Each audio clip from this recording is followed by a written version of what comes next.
खाना खाने के बाद अगर आपका शुगर लेवल अचानक बढ़ जाता है तो यह वीडियो आपकी जिंदगी बदल सकती है।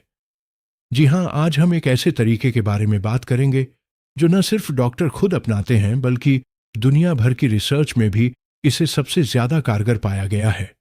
और सबसे अच्छी बात यह है कि इसके लिए आपको कोई दवाई नहीं खानी, कोई महंगा सप्लीमेंट नहीं लेना और कोई बड़ा बदलाव नहीं करना। बस एक छोटी सी आदत जो खाना खाने के बाद सिर्फ 10 मिनट में आपके ब्लड शुगर को कंट्रोल कर सकती है।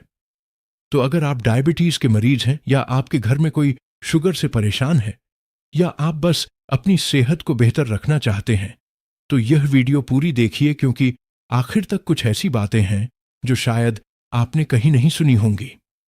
दोस्तों, अगर यह चैनल आपको अच्छी और काम की जानकारी देता है तो अभी लाइक बटन दबाइए और चैनल को सब्सक्राइब कर लीजिए ताकि ऐसी जरूरी जानकारी आप तक हमेशा पहुंचती रहे। बहुत से लोग इस चैनल को सब्सक्राइब करना भूल जाते हैं और फिर बाद में ढूंढते रहते हैं, तो अभी 1 सेकंड निकालिए और सब्सक्राइब कर लीजिए। अब आते हैं असल बात पर। पहले यह समझते हैं कि खाना खाने के बाद शुगर बढ़ती क्यों है। जब हम खाना खाते हैं, खासकर चावल, रोटी, मीठा या कोई भी कार्बोहाइड्रेट वाली चीज, तो हमारा पाचन तंत्र उसे तोड़कर ग्लूकोज में बदल देता है। ये ग्लूकोज खून में मिल जाता है और ब्लड शुगर का लेवल ऊपर जाने लगता है। एक स्वस्थ इंसान में पैंक्रियाज तुरंत इंसुलिन बनाता है जो इस ग्लूकोज को कोशिकाओं तक पहुंचाता है और शुगर लेवल नॉर्मल रहता है। लेकिन जब किसी को डायबिटीज होती है या इंसुलिन रेजिस्टेंस होती है तो यह प्रक्रिया ठीक से काम नहीं करती और ब्लड शुगर बढ़ती रहती है। खाना खाने के बाद शुगर का यह बढ़ना, जिसे doctor post prandial glucose spike कहते हैं, बहुत खतरनाक होता है। रिसर्च बताती है कि यह अचानक बढ़ने वाली शुगर दिल की बीमारियों का सबसे बड़ा कारण है। इससे खून की नसें सख्त हो जाती हैं, किडनी पर असर पड़ता है, आंखें कमजोर होती हैं और नसों को नुकसान होता है। यानी सिर्फ खाली पेट की शुगर नहीं बल्कि खाना खाने के बाद की शुगर भी उतनी ही जरूरी है जितना ध्यान रखना जरूरी है। अब आप सोच रहे होंगे कि तो क्या किया जाए? दवाइयां तो हैं, लेकिन क्या कोई ऐसा तरीका है जो बिना दवाई के काम करे? और जवाब है हाँ, बिल्कुल है। और यह तरीका इतना आसान है कि आप पहली बार सुनकर शायद यकीन ही न करें। वह तरीका है खाना खाने के बाद टहलना। जी हां, बस 10 से 15 मिनट की हल्की सी वॉक और आपकी शुगर काफी हद तक कंट्रोल में आ सकती है। लेकिन रुकिए, यह उतना सीधा नहीं है जितना लगता है। इसमें कुछ बारीकियां हैं जो जाननी जरूरी हैं। सबसे पहले यह समझिए कि वॉक कब करनी है। बहुत से लोग खाना खाकर तुरंत घर के बाहर निकल जाते हैं और तेज चलने लगते हैं। यह गलत है। खाना खाने के तुरंत बाद 5 से 7 मिनट आराम करें, फिर बाहर निकलें। और वॉक का तरीका भी मायने रखता है। यह वॉक एकदम हल्की होनी चाहिए, जैसे आप किसी पार्क में सुबह का मन बहला रहे हों। न बहुत तेज न बहुत धीमी, बस एक आरामदायक रफ्तार। अब वैज्ञानिक बात करते हैं ताकि आप समझें कि यह काम क्यों करता है। जब आप खाना खाने के बाद चलते हैं तो आपकी मांसपेशियां सक्रिय हो जाती हैं और मांसपेशियां ग्लूकोज को सीधे खींचती हैं बिना इंसुलिन की ज्यादा मदद लिए। यानी जो काम इंसुलिन को करना था उसे आपकी चलने वाली मांसपेशियां कर देती हैं। इससे खून में शुगर का लेवल नहीं बढ़ता और आपका पैंक्रियाज भी ज्यादा मेहनत नहीं करता। जापान में हुई एक बड़ी रिसर्च में पाया गया कि खाना खाने के बाद सिर्फ 10 मिनट चलने से ब्लड शुगर उतनी ही कम होती है जितनी 30 मिनट खाने से पहले एक्सरसाइज करने से होती है। यह बात सोचिए जरा। 30 मिनट की एक्सरसाइज बनाम 10 मिनट की वॉक, और दोनों का असर लगभग बराबर। एक और रिसर्च न्यूजीलैंड में हुई जिसमें टाइप 2 डायबिटीज के मरीजों पर यह प्रयोग किया गया। उन्हें खाने के बाद 10 मिनट चलने को कहा गया। नतीजा चौंकाने वाला था। उनकी पोस्ट मील शुगर में 22% तक की कमी आई और जिन लोगों ने खाने के बाद चलना अपनी रोज की आदत बना ली, उनके HbA1c यानी 3 महीने की औसत शुगर में भी सुधार देखा गया। यानी यह सिर्फ एक दिन का फायदा नहीं बल्कि लंबे समय की सेहत के लिए भी यह आदत काम आती है। अब आप पूछेंगे कि क्या सिर्फ वॉक ही काफी है या और कुछ भी करना चाहिए? तो दोस्तों, यहां पर कुछ और बातें हैं जो आपको जाननी चाहिए। पहली बात, खाने की थाली में सबसे पहले क्या खाएं? ये छोटी सी बात बड़ा असर डालती है। रिसर्च बताती है कि अगर आप खाने की शुरुआत सब्जी और दाल से करें, फिर प्रोटीन खाएं और सबसे आखिर में रोटी या चावल खाएं, तो शुगर की स्पाइक काफी कम हो जाती है। क्योंकि जब पेट में पहले फाइबर और प्रोटीन जाता है, तो कार्बोहाइड्रेट का पाचन धीमा हो जाता है और शुगर एकदम से नहीं बढ़ती, बल्कि धीरे धीरे बढ़ती है, जिसे शरीर आसानी से संभाल लेता है। दूसरी बात, खाने के साथ पानी पीना। बहुत लोग खाना खाते समय ठंडा पानी पीते हैं या कोल्ड ड्रिंक लेते हैं। यह बहुत नुकसानदायक है। ठंडा पानी पाचन को कमजोर करता है और कोल्ड ड्रिंक में इतनी चीनी होती है कि वह सीधे शुगर को आसमान पर ले जाती है।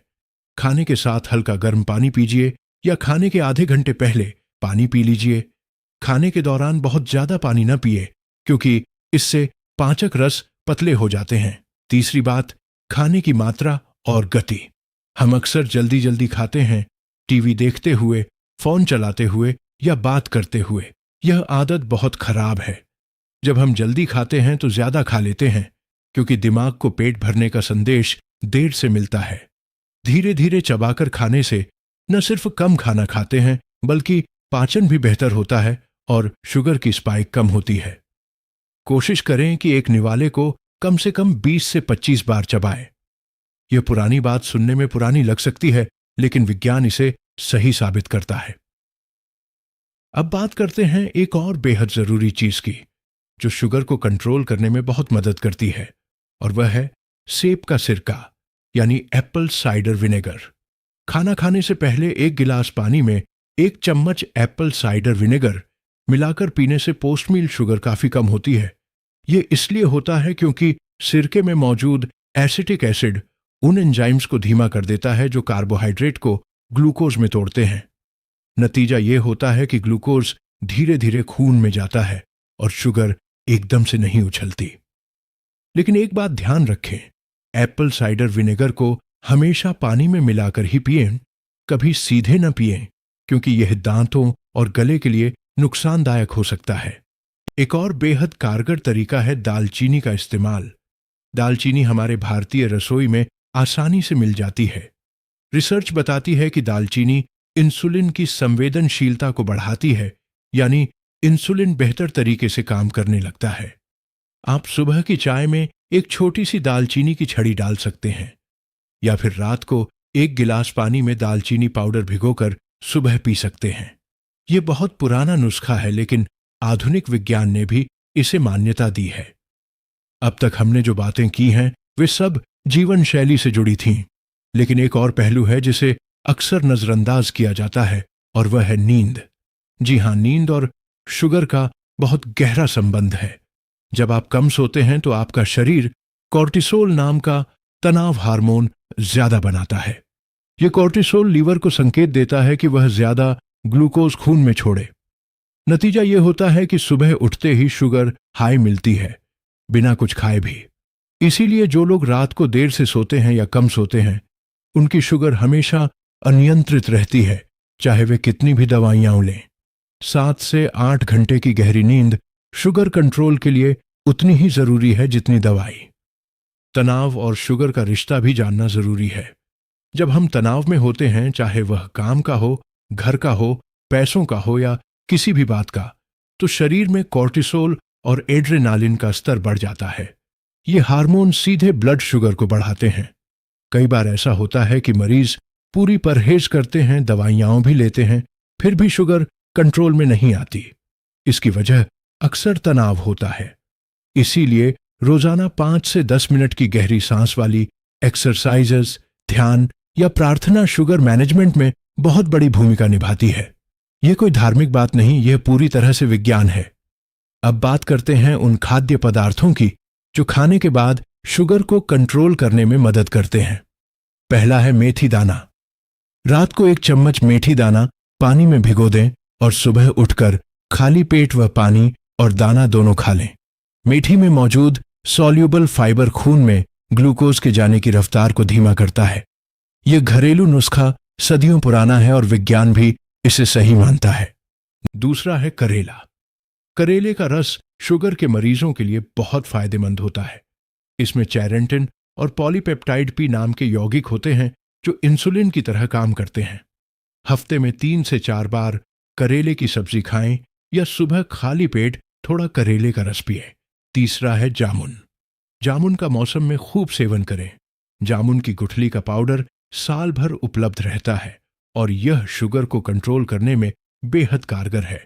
जामुन में जाम्बोलिन और जाम्बोसिन नाम के तत्व होते हैं जो स्टार्च को शुगर में बदलने की प्रक्रिया को धीमा करते हैं। चौथा है नीम। नीम की कोमल पत्तियां सुबह खाली पेट चबाने से शुगर कंट्रोल में मदद मिलती है। नीम में एंटी डायबिटिक गुण होते हैं और यह इंसुलिन रिसेप्टर्स को बेहतर बनाता है। लेकिन दोस्तों, मैं एक बात साफ कर दूं, ये सब चीजें आपकी दवाइयों का विकल्प नहीं है। अगर डॉक्टर ने दवाई दी है तो उसे बंद मत करें। ये सब जीवन शैली में बदलाव और घरेलू उपाय आपकी दवाइयों की असरदारी को बढ़ाते हैं और धीरे धीरे आपकी जरूरत कम करते हैं। लेकिन यह सब डॉक्टर की निगरानी में होना चाहिए। अब एक बहुत जरूरी बात करते हैं जो बहुत कम जगह बताई जाती है। वह है शुगर मॉनिटरिंग का सही तरीका। बहुत से लोग सिर्फ खाली पेट शुगर चेक करते हैं, लेकिन पोस्ट मील शुगर यानी खाने के 2 घंटे बाद की शुगर भी उतनी ही जरूरी है। अगर खाली पेट शुगर सामान्य है लेकिन खाने के बाद 200 से ऊपर जा रही है तो यह खतरनाक है और इसका इलाज जरूरी है।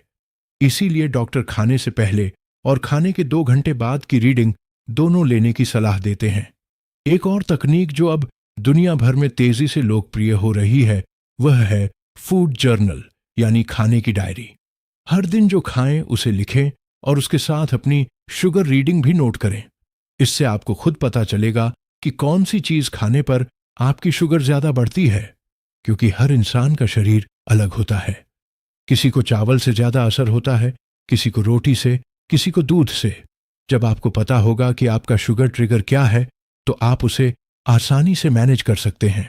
अब बात करते हैं पानी पीने की सही मात्रा के बारे में। बहुत कम लोग जानते हैं कि पर्याप्त पानी न पीने से भी शुगर बढ़ सकती है। जब शरीर में पानी कम होता है तो खून गाढ़ा होता है और उसमें ग्लूकोज की मात्रा प्रतिशत के हिसाब से ज्यादा दिखती है। इसके अलावा किडनी भी शुगर को पेशाब के रास्ते बाहर नहीं निकाल पाती अगर पानी कम हो। इसलिए दिन में कम से कम 8 से 10 गिलास पानी पिए, लेकिन खाने के तुरंत बाद एकदम से ज्यादा पानी मत पिए। व्यायाम के बारे में थोड़ा और विस्तार से बात करते हैं। खाने के बाद वॉक की बात तो हमने की, लेकिन सुबह की एक्सरसाइज भी उतनी ही जरूरी है। रोजाना 30 मिनट की मध्यम एक्सरसाइज जैसे तेज चलना, साइकिल चलाना या तैरना शुगर को लंबे समय तक कंट्रोल में रखती है। इससे मांसपेशियां ग्लूकोज के प्रति ज्यादा संवेदनशील हो जाती हैं और इंसुलिन रेजिस्टेंस कम होती है। और अगर आप योग करते हैं तो और भी अच्छा है। कपालभाति, अनुलोम विलोम और मंडूकासन जैसे आसन शुगर के लिए विशेष रूप से फायदेमंद माने जाते हैं। खाने के बाद एक और छोटी सी आदत जो बहुत काम आती है वह है घर के छोटे छोटे काम करना। खाने के बाद बर्तन धोना, घर की थोड़ी सफाई करना या धीरे धीरे कहीं आना जाना, ये सब छोटी शारीरिक गतिविधियां भी शुगर को कंट्रोल में मदद करती हैं। यानी खाने के बाद बिल्कुल लेटना या बैठे रहना नुकसानदायक है, थोड़ी भी हलचल फायदेमंद है। एक बात जो हमेशा याद रखें, अचानक बहुत ज्यादा मीठा खाने के बाद शुगर बहुत तेजी से बढ़ती है। शादी, त्योहार या किसी समारोह में अगर मीठा खाना हो तो कोशिश करें कि पहले कुछ प्रोटीन या सलाद खा लें, फिर थोड़ा मीठा खाएं। इससे शुगर की स्पाइक बहुत हद तक कम हो जाती है। और खाने के बाद वॉक जरूर करें। अब एक बहुत दिलचस्प बात बताता हूं जो शायद आपने पहले कभी नहीं सुनी होगी। खाने के बाद अगर आप थोड़ी देर धूप में बैठें तो भी शुगर कंट्रोल में मदद मिलती है। धूप से शरीर में विटामिन डी बनता है और रिसर्च बताती है कि विटामिन डी की कमी इंसुलिन रेजिस्टेंस को बढ़ाती है। भारत में बहुत से लोगों में विटामिन डी की कमी होती है और यह एक बड़ी वजह है कि डायबिटीज इतनी तेजी से बढ़ रही है। इसलिए रोजाना सुबह की धूप में 20 से 30 मिनट बिताएं। यह आपके शुगर के साथ साथ हड्डियों और रोग प्रतिरोधक क्षमता के लिए भी बहुत फायदेमंद है। अब एक और बेहद महत्वपूर्ण पहलू जो अक्सर लोग भूल जाते हैं, दवाइयों का समय। अगर डॉक्टर ने खाने के साथ दवाई लेने को कहा है तो उसे ठीक उसी वक्त लें जब खाना शुरू करें, न पहले न बाद में। दवाई का समय गड़बड़ाने से उसकी असरकारिता कम हो जाती है और शुगर अनियंत्रित हो सकती है। इसी तरह अगर इंसुलिन लेते हैं तो उसका समय और मात्रा एकदम सटीक होनी चाहिए। इसके बारे में अपने डॉक्टर से विस्तार से जानें। सोने से पहले खाने का समय भी बहुत मायने रखता है। रात का खाना सोने से कम 2 से 3 घंटे पहले खा लेना चाहिए। देर रात खाना खाकर सोने से पाचन भी खराब होता है और शुगर भी बढ़ती है, क्योंकि जब हम सोते हैं तो शरीर की गतिविधि बहुत कम हो जाती है और ग्लूकोज जलता नहीं बल्कि खून में जमा होता रहता है। दोस्तों, अब तक आपने बहुत कुछ जाना। खाने के बाद वॉक करना, खाने का सही क्रम, पानी पीना, नींद पूरी लेना, तनाव कम करना, घरेलू नुस्खे और सही समय पर दवाई लेना, ये सब मिलकर एक बहुत शक्तिशाली शुगर कंट्रोल सिस्टम बनाते हैं। और यही वह सिस्टम है जो डॉक्टर खुद अपनी जिंदगी में अपनाते हैं। लेकिन एक आखिरी और बेहद जरूरी बात, कोई भी बदलाव रातों रात नहीं होता। अगर आपने आज यह वीडियो देखी और कल से सब शुरू कर दिया तो 2-3 दिन में चमत्कार की उम्मीद मत रखें। शरीर को बदलने में समय लगता है। 1 महीना लगातार इन आदतों को अपनाएं और फिर अपनी शुगर रीडिंग चेक करें। फर्क जरूर दिखेगा, लेकिन धैर्य रखना जरूरी है। और हां, इस वीडियो में जो जानकारी दी गई है वह सामान्य स्वास्थ्य जागरूकता के लिए है। अपनी दवाइयां या इलाज कभी भी बिना डॉक्टर की सलाह के बंद मत करें। यह जानकारी आपके डॉक्टर के इलाज की पूरक है, विकल्प नहीं। दोस्तों, इस वीडियो में इतनी जरूरी जानकारी थी कि मुझे यकीन है आपके घर में, आपके परिवार में, आपके दोस्तों में कोई ना कोई ऐसा जरूर होगा जिसे यह वीडियो बहुत काम आएगी। तो इस वीडियो को अभी शेयर करें, अपने उन दोस्तों और रिश्तेदारों को भेजें जो शुगर से परेशान हैं, क्योंकि यह जानकारी उनकी जिंदगी बदल सकती है। नीचे कमेंट में बताइए कि आपको इस वीडियो में सबसे ज्यादा कौन सी बात काम की लगी। और अगर आप चाहते हैं कि हम शुगर, ब्लड प्रेशर, कोलेस्ट्रॉल या किसी और स्वास्थ्य समस्या पर इसी तरह की विस्तृत जानकारी लाएं तो कमेंट में जरूर बताएं। आपके कमेंट हमें नई वीडियो बनाने की प्रेरणा देते हैं।